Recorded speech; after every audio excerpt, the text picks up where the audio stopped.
Magandang araw mga kapuso. Ito po ang mga ganap na dapat po natin abangan dito lamang po sa Binibining Marikit.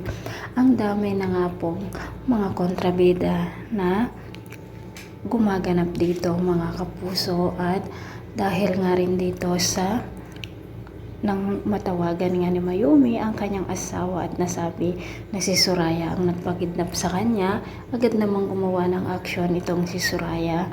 At nakipaglaban nga po siya dito kay William, kung kaya't napatay nga po niya itong si William. At ang kasaklap-saklap mga kapuso, ang pagbibintangan dito sa pagkamatay ni William ay walang iba kundi si Marikit.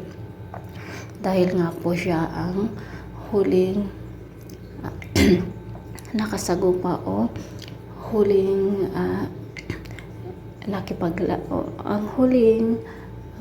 nakipag-away ni Ikit dito kay William, dahil nga dito sa pagtatanggol niya sa kanyang mga kabaryuhan dito sa Daraitan, dahil sa patuloy na pagpapatayo ni William sa resorts casino na ayaw ng mga taga Daraitan. Samantala mga kapuso, makakatakas na sana itong si Mayumi, ngunit agad na nasundan siya ng mga tauhan ni Soraya, at sinabi nga ni Angela na patayin na lamang si Mayumi, at pinagbabaril nga ng kanyang mga tauhan. Ngunit sana makaligtas si Mayumi mga kapuso, para sa ganun nga ay magiging maayos na ang lahat. At agad naman nang gumawa ng aksyon ang nakasombrero na sana ay iligtas niya o mailigtas niya itong si Mayumi.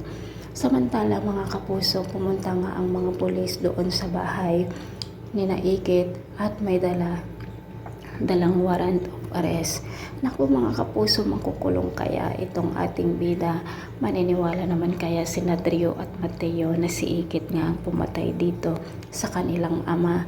Sana nga pong maliwanagan na ang lahat at makulong ang mga may sala.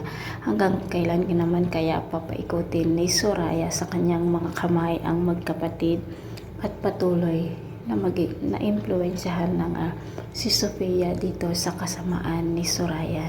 Ito po ang mga dapat natin abangan, kung ligtas pa kaya si Mayumi. Maraming salamat. Bye-bye.